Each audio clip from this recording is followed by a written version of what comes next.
longueur fois la largeur. J'écris la formule et puis je remplace avec la longueur. Et d'habitude, c'est la mesure horizontale. C'est 8 et puis le 3. À la fin, est-ce que ça fait une différence si c'est 8 et 3 ou 3 et 8? Non, parce que la réponse les deux fois, c'est 24. Mais n'oubliez pas les unités et c'est toujours à la 2. Exemple B.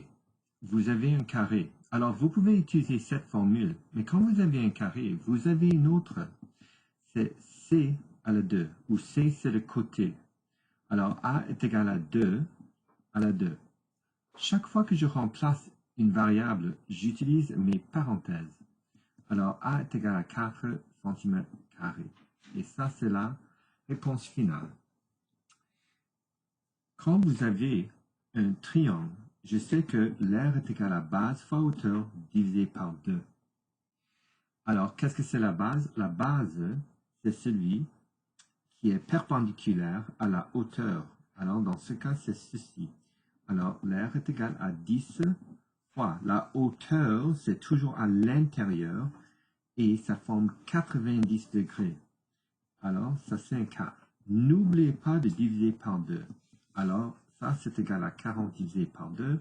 A est égal à 20 cm². Moi, j'aime bien mettre les boîtes autour de la réponse finale. Comme ça, je sais qu'il faut ajouter les mètres. Et dans ce cas, les centimètres carrés. Tous les A sont à gauche. Tous les signes d'égalité sont là. Vous avez la formule. Vous remplacez. Ici, j'ai le rayon. Le rayon, c'est du centre d'un cercle jusqu'à la fin là. Le double de rayon s'appelle le diamètre. Alors, D est égal à 2 rayons. Alors, si je continue d'ici jusqu'à là, le diamètre dans ce cas, c'est 4 cm. Mais si on me donne que le rayon est 2 cm, alors je dois commencer avec la formule. Alors, l'aire est égal à pi r squared. Alors, ce qu'il faut faire, c'est de remplacer le 2. Ne remplacez pas pi avec 3.14. Ce n'est pas 3.14. C'est 3.14, 1, 5, 9, 2, 6, 5, et puis ça continue pour toujours. Alors, laissez-le dans cette forme.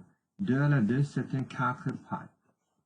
Alors, si je mets ça comme réponse finale, ça c'est ce qu'on appelle la réponse exacte. Et parfois on dit que c'est aussi en fonction de pi. Alors, quand j'utilise pi, encore une fois, il faut utiliser la touche qui exprime pi. C'est tout ça. Alors, quand vous étiez, peut-être c'était l'année dernière, vous avez utilisé 3.4. Ce n'est pas 3.14, c'est tout ceci. Alors, si je prends pi et je le multiplie par 4, je vais avoir tout ceci. A est égal à peu près 12.57 cm². Alors, ça c'est la réponse approximative. Et je veux que ça soit toujours au centième près. L'autre chose qu'il faut savoir, c'est si je demande à l'unité près, dans ce cas, ça va être 13 cm².